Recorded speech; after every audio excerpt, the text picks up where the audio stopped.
سرخط مهمترین خبرها: مرگ مرموز یک سرباز 19 ساله تاجیک پس از 8 ماهی خدمت حربی. چین از تاجیکستان طلب کرد که امنیت شهروندان این کشور را تامین کند. بازداشت باز یک مهاجر تاجیک برای گویی یا درست شماریدن حمله کروکوس.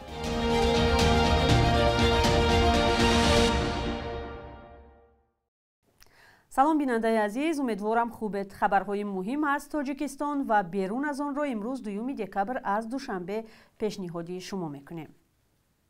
رمزی کلانوف، سرباز 19 ساله نیروهای مرزبانی تاجیکستان که به قول نزدیکانش 8 ماه پیش به ارتش برده شده در استرافشان خدمت میکرد، به طور مرموز جان باخته است. مقامات جسدی او را روز 28 نوامبر به نزدیکانش در دوشنبه سپرده تلاش کردند هرچه زودتر دفن کرده شود. سبب رسمی مرگ رمزی کلانوف معلوم نیست. در وزارت کارهای داخلی و اداره‌های دیگری انتظامی گفتند که درباره قضیه رمزی کلانوف اطلاعی ندارند. یکی از خویشاوندانش روز 1 دکبر با فرستادن نواری از لحظه گریه و ناله بر سر تابوت او گفت در سرش آثار ضربولت بود. به نقل وی مقامات نگذاشتند که جسد رمزی کلانوف را تا رسیدن خویشاوندان از یزغولام ناحیه ونج نگه دارند. رمزی کلانوف در اویله فرزندی نخستین بود. به گفته پیوندانش سال 2024 بعد از روسیه رانده شدن در تاجیکستان او را به خدمت حربی بردند. پیوندانش مرگ او را احتمال مجبوری می‌دانند. مرگ سربازان در صف نیروهای مسلح تاجیکستان از جمله در صف نیروهای مرزبانی حادثه نو نیست. امبودسمن یا وکالتدار حقوق انسان در تاجیکستان در یک گزارش گفت که تنها در سال 2023 مرگ 40 سرباز ثبت شده است. از این شماره به اعتراف امبودسمن 8 مورد خودکشی بوده، 6 کس از بیماری فوتیدند. سفیر چین در تاجیکستان گو چیژیزیون از مقامات تاجیکستان خواسته است که برای تامین امنیت شرکت و شهروندان چینی تمام چاره‌های ضروری را بیاندیشند. در این باره وبسایت سفارت روز 1 دکبر خبر داد. به اطلاع منبع، سفیر در پی حمله به راهسازان چینی در ناحیه درواز به طور فوری با وزیر کارهای خارجه تاجیکستان سیراج الدین موهریدین و معاون اول رئیس کمیته دولتی امنیت ملی فرهاد کمالزاده گپ زده است. جانب تاجیکستان در مورد تماس سفیر چین و جزئیات گفتگوی آنها خبر ندادند. در همین حال سامانه گلوبال تایمز روز 1 دکبر نوشت که در مراجعت توسط شبکه ویچت از شهروندان چین در تاجیکستان خواسته شده است فوراً سرحد تاجیکستان و افغانستان را ترک کنند و یا از سفر به آنجا خودداری نمایند. در یک هفته اخیر از خاک افغانستان به ناحیه‌های نزدیک تاجیکستان 2 حمله انجام شده، 5 شهروند چین کشته و 5 تن دیگر زخمی گشتند. آنها در یک کارخانه ظرفشویی در ناحیه شمس‌الدین شاهین و شرکت راهسازی در ناحیه درواز کار می‌کردند. یک مهاجر تاجیک را در سنت پترزبورگ برای گویی جانبداری یا درست شماریدن حمله مرگبار در کروکوس سیتی هال مسکو بازداشت کردند. قدرت قربانوف 28 ساله با قرار دادگاه اکتبرسکی تا 26 ژانویه سال آینده به حبس گرفته شده است.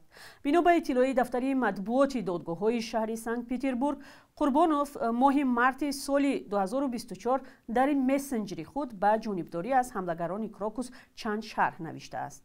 این عمل او سفیدکنی تروریسم ارزیابی شده است. دفتر مطبوعات دادگاه‌های سنت پترزبورگ گفته است نسبت قربانوف برای اظهارات آشکارا و درست شماریدن ایدئولوژی تروریستی، سفیدکنی عمومی تروریسم و یا تبلیغ آن پرونده باز شده است. خبرگزاری تاس با تکیه به منبع‌های خود در ساختارهای حفظی حقوق روسیه نوشته است قربانوف شهروند تاجیکستان و گویا جانبدار دولت اسلامی بوده است. نظر قدرت قربانوف و نزدیکان او به این اتهام معلوم نیست. به اطلاع دادگاه وی با گناه خود اقرار شده است. ماه مارس سال گذشته یک شهروند دیگری تاجیکستان هم در سنت پترزبورگ برای نشر نواری حمله کروکوس در تلگرام و جانبداری از آن دستگیر شده بود. از او بهادر ظهوروف نام بردند که 26 سال داشته است. در دوشنبه مشکلاتی را که مانع استفاده از هوش مصنوعی شده است بررسی کردند. یکی از این مانع‌های اساسی به گفته متخصصان سطح آگاهی ساکنان از خود ذهن صنعی است. پیشنهاد شده است که تعلیم ذهن صنعی از مکتب آغاز شود. در گزارش همکاران ما علیشیر ظریفی و برات یوسفی از مسئله‌های دیگری یادآور شده است که راه اندازی ذهن صنعی را در کشور مشکل کرده است.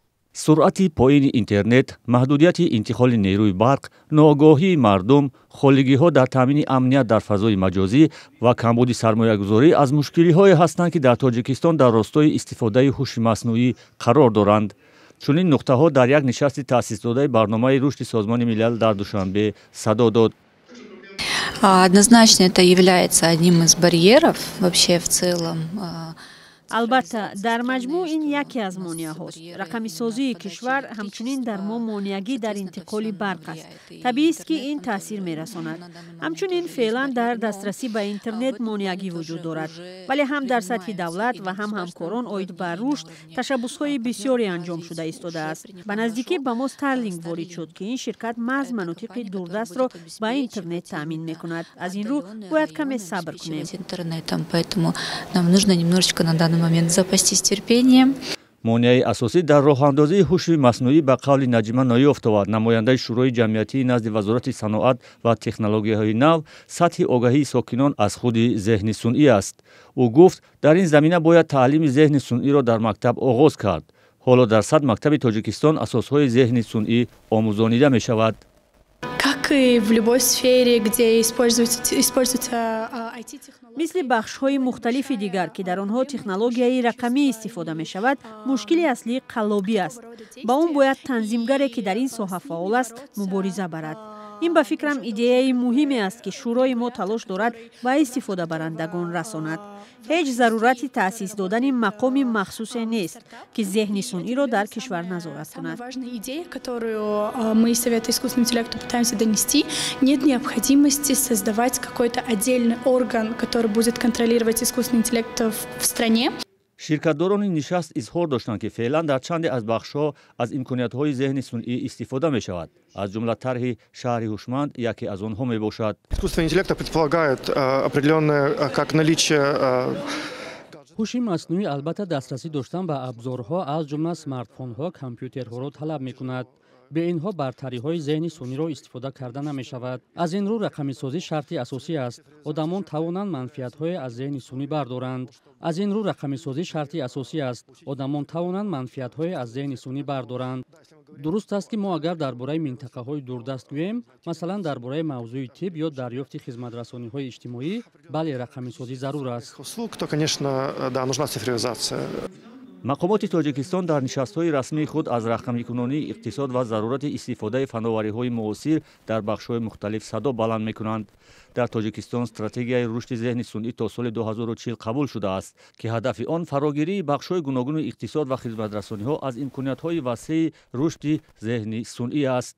аммо маълум нест дар ин муддат ҳадафи ин стратегия то куҷо босамар амалӣ хоҳад шуд.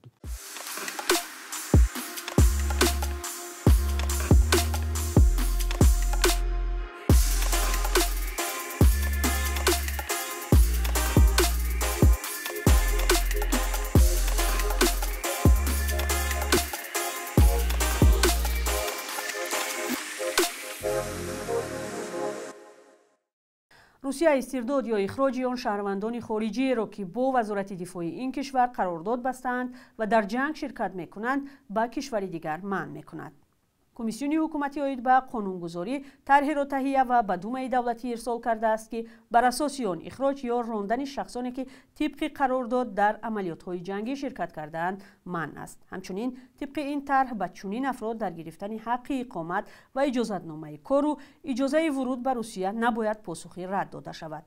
тасмими манъи интиқоли сарбозони қарордодӣ барои адои ҷазо ба давлатҳои дигар ба ҳазорон муҳоҷирикорӣ аз Осиёи марказӣ рабт дорад, ки аз тарафи Русия ба ҷанги Украина сафарбар шудаанд. тибқи қонун дар кишварҳояшон барои зархаридӣ ва ҷанг дар кишвари хориҷ ба ин гурӯҳи муҳоҷирон ҷазои ҷиноятӣ пешбинӣ шудааст, вале тасмими Русия онҳоро бояд аз таҳдиди зиндон шудан раҳо кунад. ба фарқ аз кишварҳои ҳамсоя, дар Тоҷикистон касе барои ширкат дар даргириҳои Украина ба ҷавобгарии ҷиноятӣ кашида нашудааст. ҳарчанд дар гузоришу пажӯҳишҳо аз ҳузури садҳо ва кушта шудани даҳо зодаи Тоҷикистон дар ҷанг хабар дода шудааст. ҳазорон муҳоҷир аз Осиёи марказӣ, аз ҷумла зодагони Тоҷикистон, ки барои кор ва пешбурди зиндагӣ ба Русия рафта буданд, бо ҳар шева ба ҷанги алайҳи Украина пайвастаанд. дастури масъулини барқ дар Тоҷикистон барои манъи истифодаи беш аз 4 киловатт барқ дар як вақт миёни сокинон пурбаҳс шудааст. اکثریت از آن شکایت دارند که با محدودیت شدید برق میگیرند و حتی امکان استفاده تا 2 یا 3 کیلووات را هم این شب و روز ندارند. برخی به این سوال پاسخ میجویند که چطور میتوانند معین کنند که استفاده برق در خانه آنها از معیار زیاد شد. با گفته متخصصان اساساً دستگاه‌های چون پیچ‌های برقی، آب گرم کنک‌ها، چوینک برقی و اتو یا درزمال و ماشینه جامه‌شویی از همه بیشتر یعنی تا 2 یا 3 کیلووات برق می‌گرفتند. در همین حال ساکنان با ارسال عکس و نوار از گوشه و کنار کشور با رادیوی آزادی میگویند به برقی زندگی آنها را در این سردی‌ها سخت کرده است. این نوار هم از یک ناحیه ولایت ختلان است. سلام علیکم رادیو آزادی. نه در ناحیه مومنگو ساعت 7 از 7 دقیقه گذشته. اینا ما کودک خردسال داره، اینا سوی نداریم. یک هفته باز شده که ما را همی 1 ساعتی سویت را دادستم. در این فرصتی برنامه بخش یک روز تاریخ را میبینیم که مهمترین تحولات تاریخی در روز 2 دکبر را فرا میگیرد.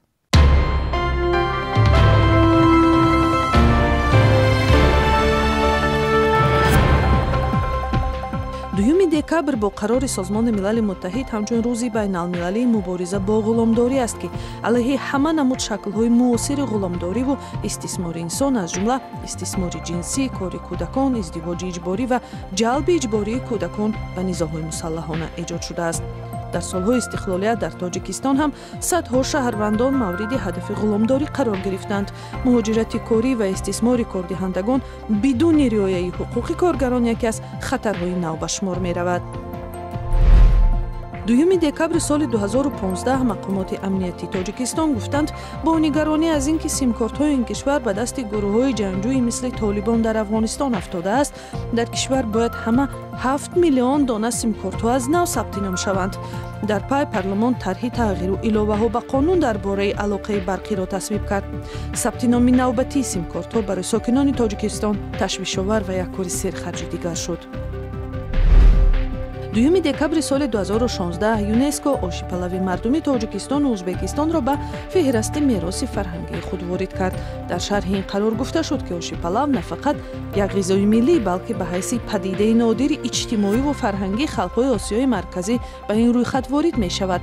палав шоҳи дастурхон эътироф шуда 200 навъу намуд дорад ва тавони дар яксарии табоқ ба ҳам овардани мардумони мухталиф ва шахсони дорои дидгоҳҳои гуногунро дорад. صبح امروز ارزش دلار آمریکایی در بانک‌های تجارتی تاجیکستان کمی بالا رفته است. 100 دلار آمریکایی 923 سومانی ارزش دارد. 1000 روبل روسی امروز به 121 سومانی برابر است. قربی رسمی بانک ملی تاجیکستان برای امروز 2 دکبر چنین تعیین شده است.